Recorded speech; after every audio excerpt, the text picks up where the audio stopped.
For a long time, business operated on a simple premise: build it as fast and as cheaply as possible.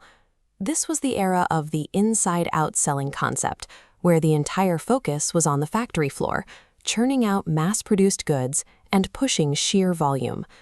Once the products rolled off the line, it became a game of telling and selling. Mid-century firms relied on heavy PR and aggressive promotions to force existing products into the hands of consumers. There is a serious risk in operating that way. When you create products in an isolated vacuum, completely disconnected from the people actually buying them, you often end up building things nobody wants. This graphic illustrates the outside-in strategy. Instead of starting with the factory's output on the left, planning begins on the right, by closely examining the market to understand exactly what customers need before anything gets manufactured.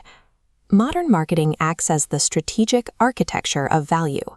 It focuses on designing the right products for the right customers, rather than trying to find a home for products that already exist. To understand how this architecture works, we look at the raw materials of human psychology. It all starts with a very basic biological need, a deep state of felt deprivation, much like physical thirst or hunger. Looking at this progression model, we see that basic needs rarely stay raw for long. As individuals interact with society, culture shapes those needs into specific wants. You might need hydration, but culture teaches you to want a specific branded iced coffee. When that culturally shaped want is finally backed by actual buying power and a willingness to purchase, it becomes a demand. This pyramid illustrates how consumer demands scale upwards in complexity.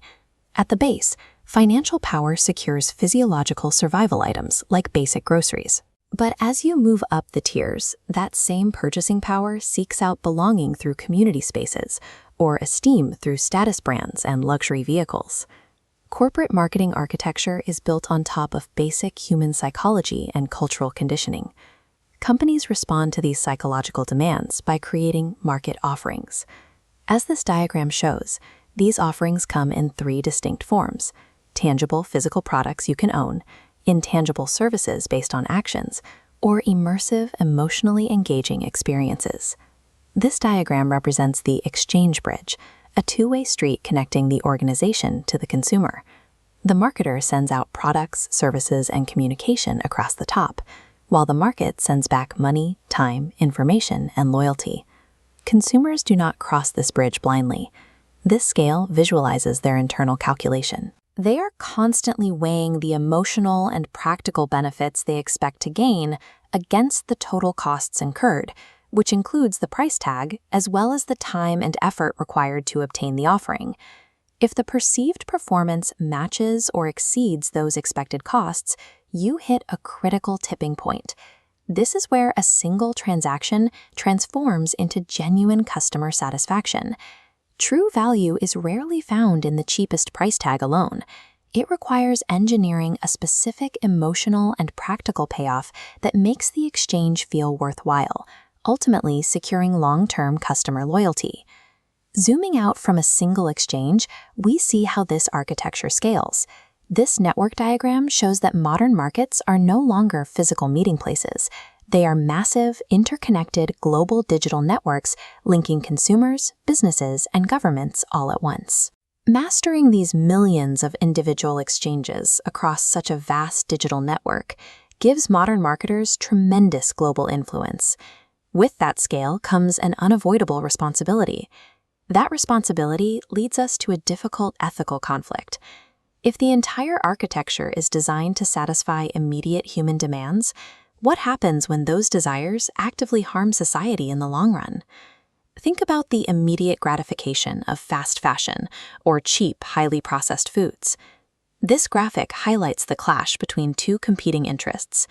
On the left, satisfying immediate consumer wants drives sharp, short-term sales spikes. On the right, those exact same decisions can severely damage the interconnected web of long-term societal welfare. To resolve this conflict, modern value architecture requires a moral conscience, often called marketing ethics. As these four pillars illustrate, this means building brand trust on a foundation of transparent truth, uncompromising privacy, fairness in how consumers are treated, and adherence to legal compliance.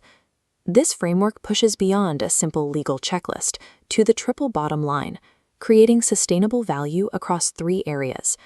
An organization must be economically viable, securing profits, but it must generate financial gain while integrating environmental sustainability and prioritizing social equity to support consumer welfare.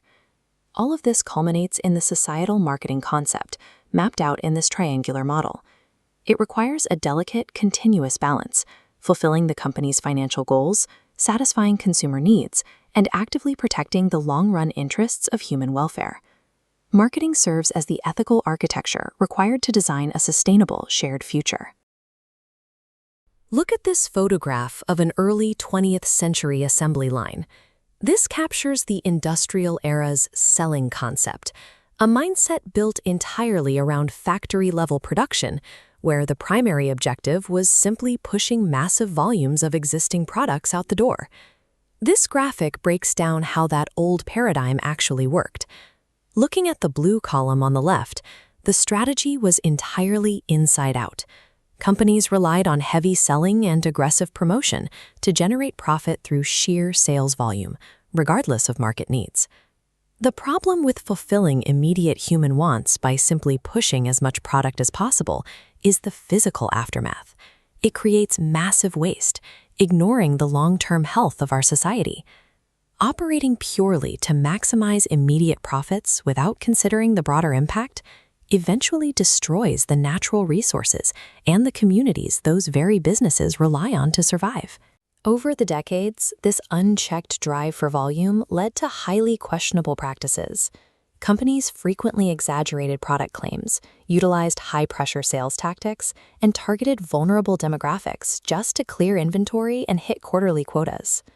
Furthermore, extracting resources to manufacture massive amounts of goods without planning for what happens at the end of their life cycle caused severe environmental depletion. The natural world was treated as an endless supply chain. This photograph of European Commissioner Margrethe Vestager leading an antitrust inquiry illustrates the inevitable government and citizen pushback. Organized movements like consumerism and environmentalism emerged to force corporations to take responsibility for their societal and ecological footprint. Satisfying today's demand while actively risking tomorrow's survival is a failing equation. Businesses clearly require a different approach to balance their ledgers with the health of the planet. The first pillar is marketing ethics. As seen on the left, these are strict moral principles guiding daily decisions. On the right, this creates operational guardrails. Communications must share a standard of truth, be distinct from news, and be fully transparent about product endorsements. These ethical frameworks also dictate that consumer privacy is never compromised and that vulnerable populations, especially children, are treated fairly in all advertising campaigns.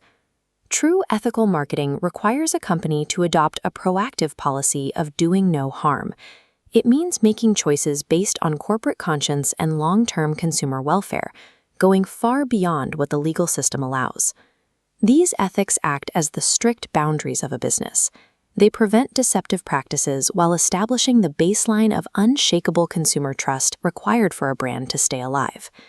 If ethics are the boundaries, corporate social responsibility is the proactive destination. As defined here, CSR integrates environmental concerns into core operations. Highlighted in points 1 and 4, companies must balance delivering customer value with protecting society's long-term interests. Many industry leaders refer to this as Marketing 3.0, or purpose-driven marketing. Caring about the state of the world must be baked right into the company's DNA, rather than treated as just a separate PR effort. Consider this photo from the ALS Ice Bucket Challenge in Times Square.